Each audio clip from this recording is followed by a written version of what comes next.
पर आज न्यूज पंच के जरिए रहेगी हमारी नजर, जिसमें सबसे पहली खबर दिल्ली से जुड़ी, जहां अवैध बांग्लादेशी घुसपैठ और फर्जी दस्तावेज नेटवर्क पर दिल्ली पुलिस लगातार कार्रवाई कर रही है। दिल्ली पुलिस ने आज एक बड़ी कार्रवाई करते हुए बांग्लादेशी गैंग का भंडाफोड़ किया और 5 बांग्लादेशी समेत 11 लोगों को गिरफ्तार किया।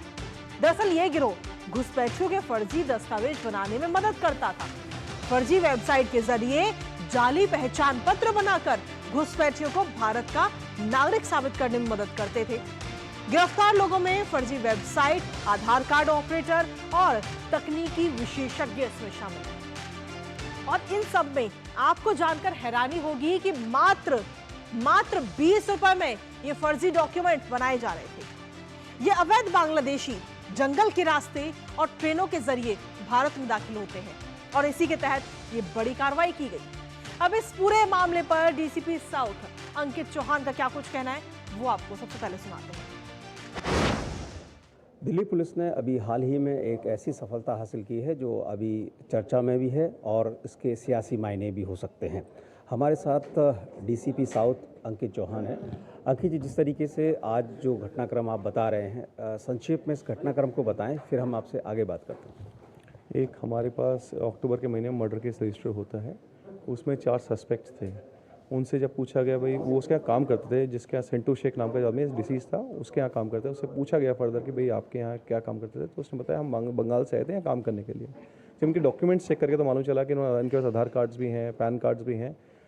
फर्दर इन्वेस्टिगेशन मालूम चला कि ये लोग बांग्लादेश से हैं। इसका पूरा रैकेट बस्ट करने के लिए हमने जब पूरी तह तक गए तो मालूम चला सेंटू शेख ने एक साहिल नाम का आदमी है जिसके कॉन्टैक्ट में थे। उस साहिल ने इन लोगों के फर्जी आधार कार्ड बनवाए। एक वेबसाइट है JantaPrint.in, जिस पे से फर्जी बर्थ सर्टिफिकेट बन जाता है, उसको यूज़ करते हुए आधार कार्ड बनाया अपने सबने। आधार कार्ड बनाने का एक यूनिक आईडी नंबर होता है। ये जो बना रहे थे, क्या उसे जो ओरिजिनल वेबसाइट है, क्या उसे वो पकड़ पा रही थी? किस तरीके से बनाने में सफल थे ये लोग? फर्जी बर्थ सर्टिफिकेट सेल्फ डिक्लेरेशन लगता है, उसमें फर्जी बर्थ सर्टिफिकेट लगाते थे। इनको एक यूनिक आधार कार्ड मिल जाता था, उसको फिर फर्दर यूज़ करके रहते थे जहाँ पे रहते थे ये लोग। दूसरा ये आपने बताया कि इनके पास से कुछ वोटर आईडी भी पकड़े गए हैं, तो क्या कुछ ऐसा लिंक है इसका वोटर आईडी का, किस तरीके से? सेंटो शेख के घर से 4 वोटर आईडीज़ मिले हैं।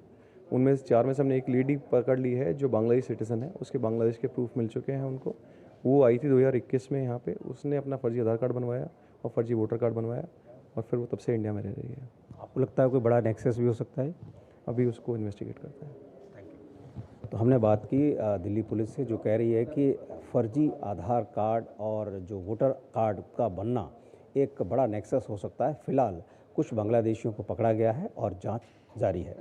Rishi Kumar, DD news, Delhi. तो डीसीपी साउथ को आपने सुना, ये बड़ी कार्रवाई की गई दिल्ली के अंदर बांग्लादेशियों के खिलाफ, जो अवैध बांग्लादेशी घुसपैठी लगातार दिल्ली के अंदर रह रहे हैं और सालों से रह रहे हैं, और किस तरीके से उनको सहारा मिल जाता है फर्जी आधार कार्ड और वोटर कार्ड का, वो उन्होंने बताया। लेकिन इसी के साथ एक्शन में इस वक्त दिल्ली पुलिस नजर आ रही है, क्योंकि अगले साल यानी कि मात्र 1 से 2 महीने के अंदर ही दिल्ली के अंदर होने विधानसभा चुनाव, और उससे पहले फुल एक्टिव मोड में दिल्ली पुलिस नजर आ रही है। कार्रवाई लगातार की जा रही है। 11 लोगों को गिरफ्तार किया गया, जिसमें 5 बांग्लादेशी भी बताए जा रहे हैं। घुसपैठियों के वोटर और आधार कार्ड बनाने वाले गिरोह का यह भांडाफोड़ आज दिल्ली पुलिस ने किया है। इसके साथ ही पुलिस ने छापेमारी करके कुल 11 लोगों को गिरफ्तार किया है, और इन 11 लोगों में आपको बता दें कि कुछ लोग ऐसे भी हैं जो फर्जी आधार कार्ड बनाते थे, फर्जी वोटर कार्ड बनाते थे, और मात्र 20 रुपए में।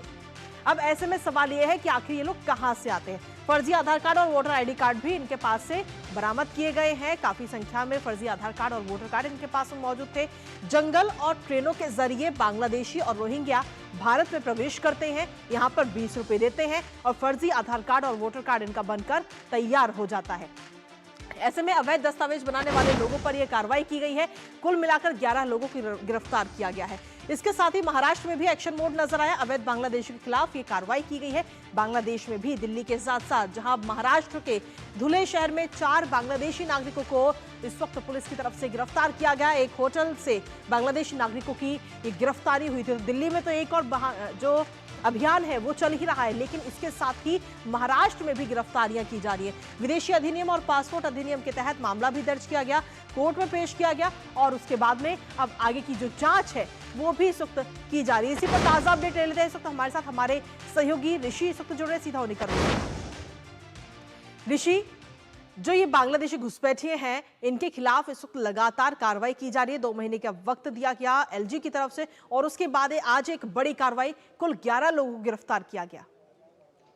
बिल्कुल, दिल्ली पुलिस के लिए एक बड़ी कार्रवाई और एक बड़ी सफलता। लेकिन इसकी अगर हम बात करें तो अभी हाल ही में 10 दिसंबर को दिल्ली के उपराज्यपाल ने दिल्ली पुलिस से कहा था कि इस मामले में वो गहन जांच करे, और दिल्ली पुलिस इस मसले में लगातार जांच अभियान चला रही थी। लेकिन जिस तरीके से ये जो लोग पकड़े गए हैं, 5 लोग जो बांग्लादेशी पकड़े गए हैं, इनमें से 4 लोगों का नाम शुरुआती तौर पर एक मर्डर केस में आया था। जब उनकी मर्डर की जांच हो रही थी उस समय जब गहन तफ्तीश में पता चला कि ये कहाँ के लोग हैं और किस तरीके से ये यहाँ पर आके बसे हैं। और इसमें जो सबसे बड़ी बात है, दिल्ली पुलिस को जो प्रमाण तक मिल गए हैं कि ये बांग्लादेशी हैं। जैसे एक महिला जो पकड़ी गई, वो बरेली में उसको गिरफ्तार किया गया, और बरेली में जब गिरफ्तार किया गया था जांच के दौरान पता चला कि उसके मोबाइल में उसका बर्थ सर्टिफिकेट जो बांग्लादेश का है वो दिल्ली पुलिस को मिला। तो पूरे प्रमाण के साथ सिर्फ यही नहीं कि उनके कहने के आधार पर या उनके स्वीकार करने के आधार पर दिल्ली पुलिस ने माना है कि वो बांग्लादेशी है, बल्कि उनके पास कुछ प्रमाण भी मिले हैं, कुछ दस्तावेज भी मिले हैं। ये बड़ी सफलता है। और इस मसले में अब बहुत सारी चीज़ें और आगे बढ़ रही हैं, क्योंकि वेबसाइट जिस तरीके से ऑपरेट की जा रही थी और यहाँ के लोग भी इन्वॉल्व थे, तो ये कौन कौन से लोग और इन्वॉल्व हो सकते हैं, ये भी एक बड़ा मसला है। और इस पर भी दिल्ली पुलिस लगातार अपनी जाँच को आगे बढ़ा रही है।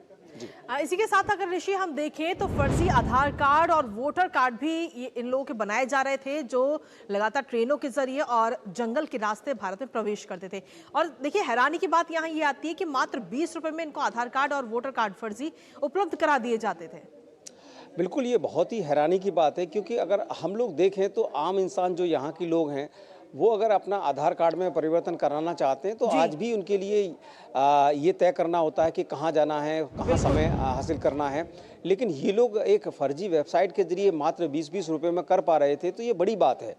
और इसके ये सब कर पाने में उन्हें कैसे सफलता हासिल हुई, और इसको दिल्ली पुलिस को ये और आगे देखना होगा। हालांकि उन्होंने कहा है कि आईटी एक्सपर्ट के जरिए जानने की कोशिश की जा रही है कि ये ऐसा कर पाने में कैसे सफल हो पाए, क्योंकि जो आधार की यूआईडी जब जनरेट होती है, तो ये जो यूआईडी जनरेट हो रही थी वो ओरिजिनल जो आधार की जो वेबसाइट है वहीं से जनरेट हो रही थी। लेकिन जब इसके क्यूआर कोड में डिटेल में जाते थे, तब जो वेबसाइट है जहां से ये जनरेट कराई गई है वो प्राप्त होता था आंकड़ा। तो ये एक बड़ा मसला है, और इसको दिल्ली पुलिस को और ज़्यादा गहनता के साथ और तफ्तीश को आगे बढ़ा के हासिल करना होगा। जी। फिलहाल अगर हम देखें तो दिल्ली के अंदर ये अभियान चलाया जा रहा है अवैध घुसपैठियों के खिलाफ, और आने वाले समय में देखिए दिल्ली के अंदर विधानसभा चुनाव भी होने, जिसमें ज्यादा वक्त नहीं है। और शायद यही ध्यान में रखते हुए एलजी की तरफ से मात्र 2 महीने का वक्त दिया गया कि जो भी अवैध घुसपैठिए उन्हें जल्द से जल्द बाहर का रास्ता दिखाया जाए। फिलहाल आपकी, क्योंकि डीसीपी से खुद बात हुई है, तो ऐसे में क्या कुछ आगे की कार्रवाई की जाएगी दिल्ली पुलिस की तरफ से? देखिए, एक तो दिल्ली पुलिस ने माना है कि ये जो उन्हें जानकारी मिली है ये एक बड़ा आधार है, जिसके आधार पर वो और चीज़ों को और ज़्यादा एक्सप्लोर कर पाने में सफल हो पाएंगे। दूसरा, ये जिस तरीके से वोटर आईडी कार्ड प्राप्त हुए हैं, तो तमाम सवालों के दौरान उन्होंने ये माना कि ये हो सकता है कि इसमें कोई सियासी मसला भी हो, कुछ लोग इनके साथ दे रहे हों और इनको मदद दी जा रही हो ताकि इनका वोटर आईडी कार्ड बन पाए। लेकिन उन्होंने कहा कि अभी हम इस मामले में सिर्फ और सिर्फ जांच करके ही इस चीज़ को कह पाएंगे। लेकिन उन्होंने इस बात से इनकार नहीं किया कि इसमें किसी और के इन्वॉल्व होने के, किसी और बड़े पक्ष के इन्वॉल्व होने की गुंजाइश है।